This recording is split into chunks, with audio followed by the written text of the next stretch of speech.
Welcome to Alive to Thrive OT. I'm Tracy Schnabel. And I'm Lauren Lyman. And we're two occupational therapists that notice a gap in the healthcare system, predominantly with mental health and nutrition. We do all the research for you, so just sit back and listen to our show. However, there is a small disclaimer. This is for informational purposes only. We give no warranties or no representations for the information provided. If you have a specific medical concern, please contact the appropriate medical provider. And if you have an emergency, definitely please call 911 immediately. And without further ado, I'm going to give it over to Lauren for today's topic. All right, thank you. So today we're talking about 10 benefits of homeschooling. So there's probably a lot more than 10, but these are the ones that I came up with. And from what I've seen from people I know who homeschool, from research that I've done, and from starting to homeschool my son for preschool right now. So before we get started with this, I do want to say I am in no way trying to say that parents can do a teacher's job, right? We're really comparing apples and oranges here because a teacher has a classroom of 20, 30 students. They're all at different levels of intelligence, both, intellectually, like academically, emotionally, socially. Their learning styles are different. Their interests are different. So teachers really have a tough job with they have to try to accommodate everybody and meet everyone where they're at and try to get everybody to succeed. And that's hard. Mm-hmm. But when you're homeschooling, you have your child who's at one level, or a couple kids are at 2, 3 different levels. You have their interests, you know them better than anyone in the world. So it's easier to accommodate that and it's easier to help them learn. And then there are curriculums if people want to use online curriculums to help them too. So really, by saying, the homeschooling is beneficial, I'm not saying that going to school is not. It's just different strokes for different folks, right? So I wanted to talk a little bit about homeschooling just because with everything going on right now, we can see, okay, maybe is this for me? Do I want to try it out? A lot of people I know are scared because they're really intimidated by homeschooling because they think I have to sit down with my child for 8 hours a day and do school. And I don't know how to do that. I don't know how to do that either. I'm not a teacher. So homeschooling is very different. The approach is very different. And actually, for a young child, you start off with 30 minutes a day for preschool. In elementary school, you work your way up to an hour or two. Middle school, maybe 3 hours. High school, 4.5, maybe 5 hours. But it's not like when you're in school and it's 8 hours a day. It's not like that at all. So I want to throw that out there first. Totally different from school. So let's get to number 1, benefits of homeschooling. The first one is you get to teach at your child's pace. So, in school, it's really hard because we're so confined to these. You're in first grade, you're in second grade. Oh, you're 6 years old, you have to start in this level. You're 10 years old, you have to be here.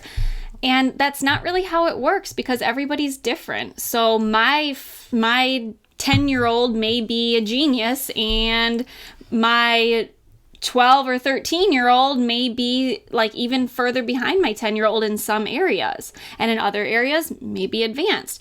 My strong suits are more like math and science, where maybe Tracy's are more literature, something that I was never good at. So my reading level was always way lower and my math level was always way higher, but I just kind of had to be like, average for reading and advanced for math because we're in these confined categories at school. So when you're homeschooling, you can teach at your child's pace. I know some 5th graders who are doing 8th grade math, but then they're doing 5th grade reading, and that's okay because you get to decide. So that's really nice. It tailors to their needs, to their academic level that they're at. And what's nice about that is when a child feels he or she is falling behind their peers, it causes self-esteem issues and confidence issues. And then you kind of spiral, right? Because your thoughts become your actions. So if you think you're not smart, then you really start to do things that kind of depict someone who's not smart. If you think you're smart and you're like, hey, I'm rocking this math, then you're going to keep excelling and doing better and better because it motivates you. So meeting your child where they're at, and as an occupational therapist, that's kind of our thing, that just right challenge. You want to meet them where they're at and really help motivate them to succeed. So that was my number one biggest benefit of homeschooling. And I know that teachers do try to differentiate the learning, but she's just saying that you could do it so much better just one-on-one with your child at home. And it's really not the teacher's fault. I mean, back in the day, if you think about it, there was one teacher in like a small town. There'd be one teacher K through 9 or 8 or whatever, and they would teach everybody, and that's how they used to do it. But now we're so set on the curriculums and the guidelines, and teachers have a lot of limitations. So while they can accommodate kids, and while we do have, the honors classes and things to differentiate a little bit in the older grades, it's still not the same. You can't be as individualistic as you can when you're teaching your child at home. So that's number one, teaching at your child's pace. Number two is teaching via your child's interests, which is awesome because, again, with the motivation, my son is really into cars and dinosaurs. So if I'm teaching him to count, I was teaching him to count to 20. We have a book, 20 trucks in the middle of our street, and we read that book, and then we go through and we count the 20 trucks, and he's engaged and he's interested. And other times when I'm trying to get him to count, he's just like, ah, and he's like, wants to go play. Like, leave me alone. I don't want to sit here and count with you, right? So you have to find things that interest them. So it's kind of like that Montessori style. And again, I'm sure there are a lot of teachers that do that. But again, you got tests, you got curriculums, and you're a little limited by the rules and the regulations that schools put on you. So when you're at home, you can kind of just figure out what they're into and teach them that way. My son also really loves to help me cook. So as he gets older, fractions, adding, doubling, multiplying, things like that. So it'll be great. So teaching via your child's interests, really awesome. Number 3 is teaching via your child's learning methods. So every child has a different style of learning. So some kids may be really good at the hands-on learning. Some may be really good at visualization or imagery, while others are good at writing, or my son has an amazing rote memory where he just literally just memorizes things. So different kinds of learning styles, and when you're in the classroom, you got to try to accommodate all of those. When you're at home, it's not going to be as hard for you because you have one child or two children or whatever, so it's less learning strategies that you have to administer to your kids to accommodate them. Especially a lot of kids are hands-on learners, and right now with the e-learning, it's really difficult for those kinesthetic learners. So for some of those kids, this is a really good opportunity to do the homeschooling, those that have that need to learn in that way. Where in school and even e-learning, it's more auditory processing of material, even though the teachers, again, do try to accommodate everybody the best that they can by providing manipulatives. It's not the same as working individually with your mom at home on those things. And these days, a lot of kids have, sensory processing disorders and of varying degrees, and a lot of them are undiagnosed. So sitting at a desk for 8 hours a day, torture. Or sitting at the computer for 8 hours a day is really hard for them. So being able to provide a sensory diet or some sort of sensory stimulation to help them learn, that keeps them engaged. It keeps their attention. Whereas sitting in one place and just being like, okay, forcing them to sit there, that's really challenging for a child. It's challenging for me, so I can't even imagine for a child. So okay, so teaching for your child's learning methods. Number 4 is teaching real life applications and skills. And this is my favorite because so many schools are doing away with that. Yeah. I can't even tell you, I feel like my generation's probably the last one to really get the home ec and all that, the woodworking, all that stuff. Now it's people don't know how to use a tape measure, people don't know how to change a tire or fill up their oil in their car. Or I'm one of those people. I didn't think any of those home ec classes were important, or woodworking or any of those things. And let me tell you, I was like, I want the science, I want the math, I want the things that are going to get me to college. It has been such a struggle for me as an adult to learn all those skills later on top of working full time, on top of having to manage all the things you have to manage in life. I would argue too that those skills are more important, as if not the same amount of importance as the other skills that they teach you. Just because also there's a lot of people in our generation, we're kind of different generations, that don't know how to cook, and they're actually starting to have diseases and things because of that. So just wanted to add that. Relying on fast food. Right. Processed Not food's good. terrible. So, just wanted to add that. Yeah, so, things like the example I use with fractions. I can teach my child, instead of having him sit down with a textbook and memorizing fractions, I can teach him fractions through cooking. Doubling a recipe is adding and multiplying fractions. If you only have a measuring spoon that's, a quarter of a cup, but it needs 1.5 cups, how many of these are we going to use? Things like that.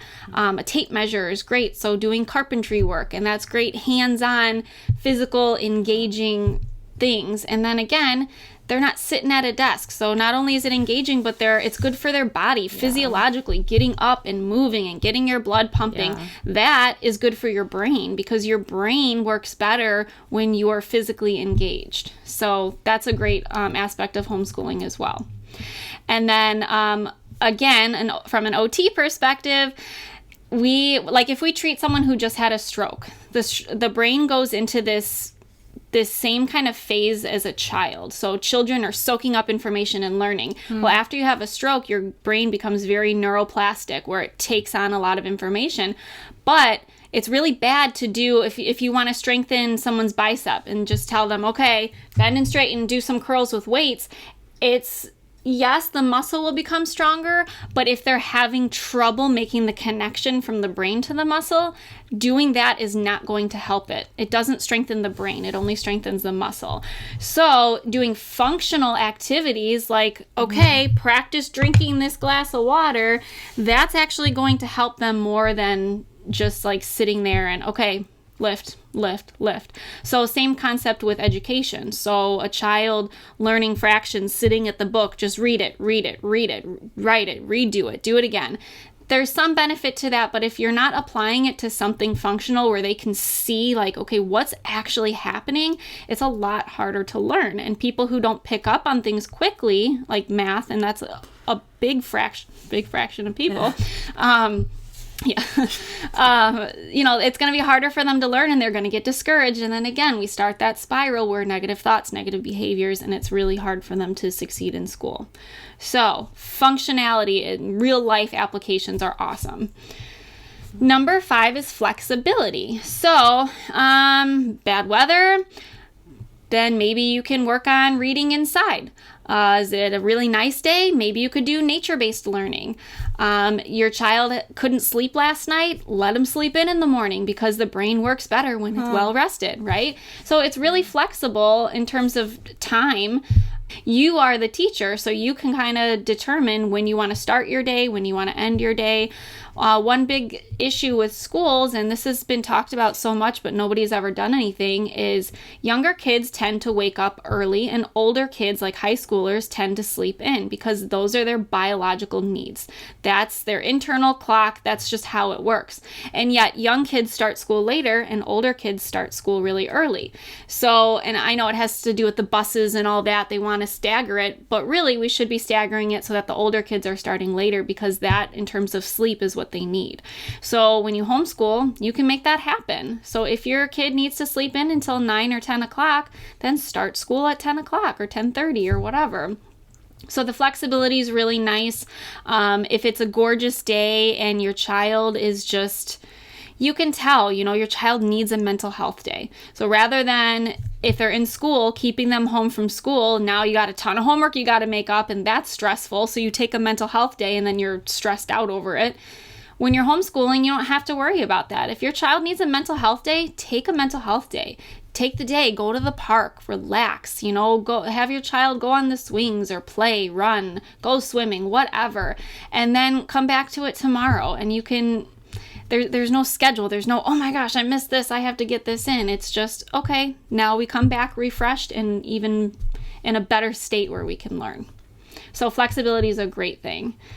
Number 6 is there's no homework, right? You don't have to go to school for 8 hours and then come home and do homework for 4 hours and then, whoops, time for bed. Now we got to do it all over again. That is so stressful. And I know some parents have told me that their first grader has over an hour of homework every night in first grade. And that's just so much. So, our brains need time to recover, and not just during sleep. Like, you need to be able to like work-life balance, right? We talk about work-life balance all the time in this society now, which is a great thing, but we don't apply it to kids, and their brains are taking in so much information. Think of a high schooler. They don't have work-life balance because they go to school, they come home, they do more school, then they go to bed. Where's their work-life balance? So my niece on her birthday had to stop her birthday party because her birthday fell on the week, and she had to say, I'm sorry, I have 3 hours of homework, so I have to go back upstairs. And she does 3 hours of homework every day. And when I was in New Zealand, I met a social worker, and she said that she had found studies that had showed that doing homework actually doesn't improve the grades like a lot of the teachers think that it will. Possibly, I don't know why, but it could be just because of exhaustion. But so the whole work-life balance, working that out with the kids would be really helpful, just so that they can enjoy their childhood, Exactly. we know what it's like to be an adult. Let them enjoy their childhood, right? Yeah. But not only is it that time that they need to recover, but the time to learn other things. Like Tracy was saying, there's more than just academics that needs to be learned as a child. There's social learning, there's emotional learning, emotional regulation. And when you're sitting with a book all day, every day, it's really hard to do those things. So the schools that are starting to reduce recess time, that's awful, because kids need that. Oh, yeah. Physically, they need it. Emotionally, socially, mentally, there are so many benefits of having recess. And I think that as a society, we're forgetting how important play is. Play is the most important occupation, other than sleep, for a child. So being able to play, that's problem solving. That's, again, social learning. It's emotional regulation. They're learning how to handle themselves in real life situations. And play turns into, as an adult, social interaction and work and all these other things. And if you stunt the development during play, then later on in life, they're going to have a harder time, because all they know is academics. And there's more to life, absolutely more to life than academics. Yeah. So I'm saying even for in school, this is something we should do. But with the current times, we're seeing all of these things fall less and less, and the kids are going to suffer from it. So we have to make sure that outside of school, we're doing things for them. But if you do homeschool, that's not something you're really going to have to worry about then. And then again, it teaches the importance of self-care and that work-life balance. So you're teaching the child that, hey, we did the schoolwork, now you can go play. Now you can go do this. Now let's go exercise. Now let's whatever, because there's more to life than just work. So number 7 is continuity and cohesion. So the parents are obviously, or at least one of them, heavily involved in school because they're the ones teaching them. So there's not that, here's my teacher, here's my mom, and when I get home from school, I don't necessarily have to show her that D I got on my math test because she's not my teacher, right? And when the parents aren't involved in the child's schooling, they can suffer at school because they're kind of just trying to do it on their own. And not saying that it's the parents' fault or anything, because some parents are really engaged, but the kids try to hide things from them. If a kid gets a bad grade, I remember, so I was this I had to get A's all the time, A's and B's student in elementary school, but my handwriting wasn't great. And on a cursive sheet, I got a C, I think it was, or a C minus or something, because my handwriting wasn't good. And I was so embarrassed, I shoved it into the bottom of my backpack, and I never showed my mom because I was embarrassed about it. But hey, she could have benefited from knowing, right? That was important to show her. Yeah. I did fine. My handwriting's still not the best, but it's fine. But, things like that. Kids don't want to disappoint their parents. So there's a little bit of disconnect there, and you could be the best parent in the world. There's still going to be a little bit of that disconnect. So when you homeschool, you're involved in every aspect. And I know some people will say that that's a bad thing, like, well, your child won't be able to differentiate, between parent and teacher, so they're not going to listen to you. But that's just your role. You become the parent who teaches your child functional skills and, life skills and academics. That's just your role. That's how you are defined. So it's not like, it doesn't need to be two different people. And I think that we're very black and white in our thinking with that. So kids learn from their parents all the time. If you're not teaching your parent, or if you're not teaching your child, that's just your role as a parent. So this is just adding that extra component. Now you're teaching academia as well. Number 8 is independence. So kids who are homeschooled, they've done research studies on this, and kids who are homeschooled tend to be more independent learners. And that's because, you kind of, if they have a question about something, this is the best thing. So kids are naturally curious. So if they say, Mom, how come X, Y, and Z? Then you'll say, you know what? That's a good question. Why don't you go look it up and write a report and get back to me? Bam, you got their interests. You got their writing skills, and you have them engaged, and now you're teaching them to be an independent learner. Like, hey, if you don't know the answer to something, you have the autonomy and you have the brains to go look it up and find that answer for yourself. And that's super motivating, and that's a great skill for them to develop, rather than, okay, here you go, you have to read Romeo and Juliet. Well, I have a really hard time with this writing. Oh, well, have to do it. Okay, see you tomorrow. No, like, it's tailored again to their interests, and then they're more likely to look things up on their own. And with the internet these days, it's a lot easier to be an independent learner as well, so you're kind of just encouraging that. And I would argue too that we need to be independent learners, and we need to start thinking outside of the traditional structure of the school where you just sit in front of I know they're trying to incorporate more movement, but we sit a lot of times at the desk doing things. We need to be like more creative and moving and like coming up with new ideas so that we could start more businesses and start more solutions to problems we have and be more creative and teach kids to be more autonomous rather than just kind of following what they're being told, which inadvertently, it breeds that, I think. So. Yeah. Well, and there's two different types of people. That's a really good point, because there's two different types of people. There are leaders and there are followers. And you know what? There's nothing wrong with being a leader, and there's nothing wrong with being a follower. We need both of them to survive, right? We need a variety of roles in society for us as a species to survive. But forcing a leader to be a follower is very restricting, and it's going to make them, and you know what, it can result in things like ADHD, because is it ADHD, or is it because you're confining them and they're the type of person that's creative and thinks outside of the box and needs to explore, and you're forcing them to contain themselves when it's not natural for them? So we want to foster that, like, hey, this is who you are, and let's express that in whatever way works for you. If you are a introvert, let's focus on that. If you're an extrovert, let's focus on that. And you can't really do that in the school system, because obviously we need structure or the kids are going to take over the classroom, right? So when you're homeschooling, it's a lot easier to do that. So independence, great thing. Number 9 is emotional health, which is really important for us. We talk about this all the time. So there was actually a study done that showed that adults who were homeschooled for at least 7 years were more involved in their community and had healthier social lives than those who attended public school. Mind blown, right? Breaking all sorts of myths here. So that is the biggest argument for people to not homeschool is, oh, well, your kid won't be well socialized. You'll have a weird kid. They won't know how to interact in social situations. Well, that's not true at all, because really what you're doing with these kids when you homeschool, you have co-ops where they meet with other kids of their age, but because you're not confined to this, okay, you're a 3rd grader, you hang out with other 3rd graders, you're 9 and you hang out with other 9-year-olds.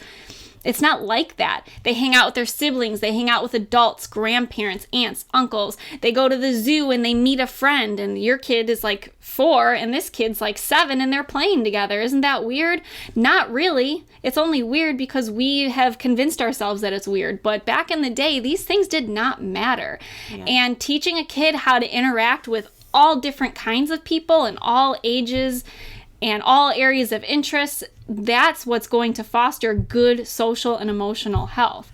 So yeah, social and emotional health, I guess I should have called this one. And I think it's a good idea, too, for the parent to spend more time with their kid. Like, you don't want, I know that not everybody can do this. Some people have to work. Like, the people that can do this are very blessed to be able to do this. And like we said, it's different children will benefit from different strategies. So we're not saying, this has to be this way. We're just proposing that it may be good in certain situations for certain kids. But in this ideal situation, you get to spend time with your kid, or kids. The majority of their day now is spent with an adult that is not a member of their family and not with their family member. So what a wonderful way to be able to create a even better bond with your child. So that's all I had to say. So if you're worried that homeschooling is going to ruin your child socially and emotionally, basically what this is saying is it's absolutely not going to do that. So there's a lot of opportunity for your child to get involved. There's a lot of opportunity for your child to explore, and helping them explore and get out of their comfort zone actually helps to make them a more social person, because they feel comfortable going outside of their comfort zone to say hi to that stranger, or to play with a random person at the park, or whatever, a random child under supervision, obviously. So and then number 10 is parents learn with their children. So hey, it's a great thing for you too, because you get to refresh some of your skills, and kids love learning alongside their parents. And I know we have, again, this programming where the parent is here and the child is here and the parent has to teach the child, and that's just the way it goes. But it doesn't have to be like that. So if your kid is really interested in something and they come to you, Mom, guess what I learned, and try to explain it to you, and you're just like, yeah, I know, or yeah, it's not fun for them. They want to be able to teach you something cool. And because not only does it foster that bond between the two of you, but it makes them proud, because, hey, I was able to teach Mommy something, that I learned today, or whatever. So it's a great thing to have parents learn alongside the kids. And I think we really need to start understanding that the importance of teaching kids that we're, not necessarily on the same level, because they still have to listen to you and, things like that. But teaching kids that it's not like parent is here, child is here, do as I say, not as I do, that whole structure. I think we're really getting away from that, and it's doing a lot of good for children. So there are a lot of benefits to homeschooling, but is it at the expense of intelligence? Because parents are not teachers. They don't specialize. A third grade teacher teaches third grade and they master that grade. Same with, a high school social studies teacher. They know their content. So are we sacrificing children's academic intelligence? And the answer is no. Homeschooled children tend to score 15 to 30% higher on standardized tests. So no. What? Yeah. So you're not sacrificing a child's health. There are two different types. There's homeschooling and unschooling. So homeschooling is where the parent teaches the child. They may follow an online curriculum. It's just the child is learning academics, just not at school. And then unschooling is where you don't do any kind of formal education. You just learn through life. You travel. A lot of them travel. You just learn through life experiences. And with the internet these days, it's really easy for a child to just go online and look stuff up. So that is definitely a more popular form of school. I guess it's unschool. So that's becoming more popular now. But anyone who's considering homeschooling, this video is not to shame people who go to public school or private school or Montessori school or whatever. Like, hey, to each his own. Whatever you think is best for your child, go for it. I trust you as a parent. Do what's best for your kid. This video is for people who are either shamed for homeschooling, people who don't understand homeschooling and want to learn about it a little bit more, or people who would like to homeschool but are super intimidated by it. And I will say this. On Facebook, there are a lot of homeschool communities, so you can reach out to them and they can help guide you toward which type of plan you want to follow. They can help you find co-ops to meet with other kids in the area, help your child get involved with after school sports and things like that to make sure that they are still getting their social interaction. So that's it on homeschooling. That's awesome. So please like our video. If you don't already have it, hit the notifications button, subscribe to our channel, and watch every week on Tuesday if you can. And visit us at www.facebook.com/Lauren and Tracy. And please share the video.